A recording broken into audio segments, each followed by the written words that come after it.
ಮೈ ಮನ ಪುಳಕಗೊಳ್ಳುತ್ತಾ ಇದೆ. ವ್ಯತಿರಿಕ್ತವಾಗಿ ಕಾಣುವುದಕ್ಕೆ ಯಾಕೆ ಕಾರಣ?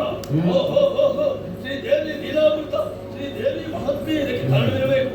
ಯಾವುದೋ ಒಳ್ಳೆಯ ಭಾಷೆ ಎತ್ತರವಿದ್ದೇನೆ.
ಆಕಾಶದಿಂದ ಇಳಿಬಿಟ್ಟಿರುವಂತಹ ಸ್ವರ್ಣ ಸವಿಯಾದ ಗಾಢ ಧರ್ಮದಿಂದ ಮುಂದೆ ಕುಳಿತಿರುವಂತಹ ಮಹಾಶಿವೆಯನ್ನು ಕಾಣ್ತಾ ಇದ್ದೇನೆ.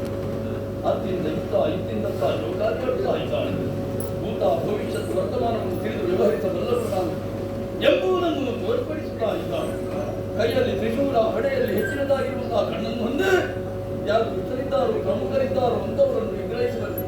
ಪ್ರಳಯ ಕಾಲದ ಉತ್ತರವಂತೆ ಎಂಬುದನ್ನು ಪ್ರಕಟಪಡಿಸುತ್ತಾ ಇದ್ದಾಳೆ. ಮುಖರು ನಗು ಸದಾಚಾರ ಸಂಪನ್ನರಾಗಿ ಸತ್ಕರ್ಮಗಳನ್ನು ಮಾಡುತ್ತಾ ಸಜ್ಜನರಾದ ಸಾತ್ವಿಕ ಸದ್ಗತರನ್ನು ಅನುಗ್ರಹಿಸುವುದಕ್ಕಾಗಿ ಅಭಯ ಪ್ರಧಾನಿಯಾಗಿದ್ದಾಳೆ.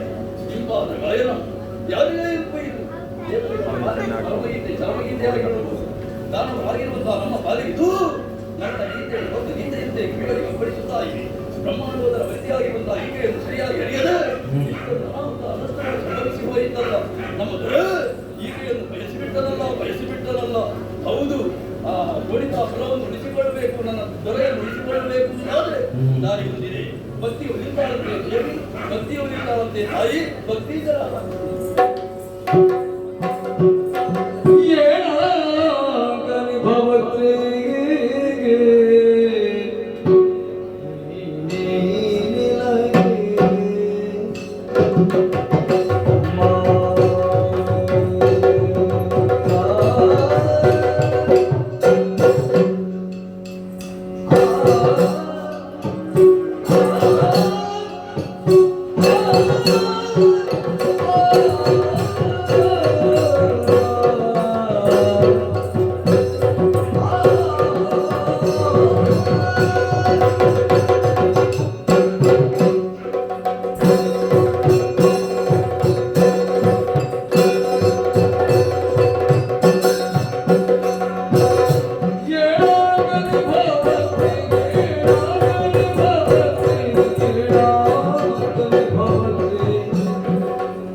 ಭಕ್ತಿಯ ಮಹಾಪುರವೇ ಹರಿಯುತ್ತಾ ಇದೆ. ಭಕ್ತಿಯಿಂದ ಸಂತುಷ್ಟರಾಗಿದ್ದೇನೆ. ಹಿಂದೆ ಬಂದವರಿಗಿಂತ ಬಹಳ ಭಿನ್ನವಾಗಿ ತೋರುತ್ತಾ ಇದ್ದೀಯ. ನೀನು ನುಡಿಯಲಾದಂತಹ ಶುಭವನ್ನು ಹೊಗಳುವುದು ಮಾತ್ರವಲ್ಲ, ಅವನನ್ನು ಭರಿಸಬೇಕೆನ್ನುವಾಗಿ ಹೇಳುತ್ತೇನೆ. ಸ್ಪಷ್ಟವಾದಂತಹ ನಿರ್ಧಾರವನ್ನು ತಿಳಿಸಿದ್ದೇನೆ. ಈ ನಿರ್ಧಾರವನ್ನು ತಿಳಿದು ನಿನ್ನ ಒಡೆಯ ಶುಂಭ ಇಲ್ಲಿಯವರೆಗೆ ಬರಬೇಕಿತ್ತು. ಬದಲಾಗಿ ನಿಮ್ಮನ್ನೆಲ್ಲ ಕಳುಹಿಸಿಕೊಟ್ಟ, ನನ್ನ ಕೈಯಿಂದಲೇ ಪಾಲಿಸಿದ ಕೇವಲ ತೀವ್ರಾಂತನಾಗಿ ಅವರನ್ನೆಲ್ಲ ಕಾಡದಕ್ಕೆ ಕಳುಹಿಸಿ ನನ್ನಿಂದಲೇ ಕೊಲಿಸಲ್ಪಡುವಂತಹ ನಿನ್ನ ಒಡೆಯ ಶುಂಭ ಒಬ್ಬ ಹುಂಬ, ಅವನನ್ನು ಹೊರಡುವ ನೀನ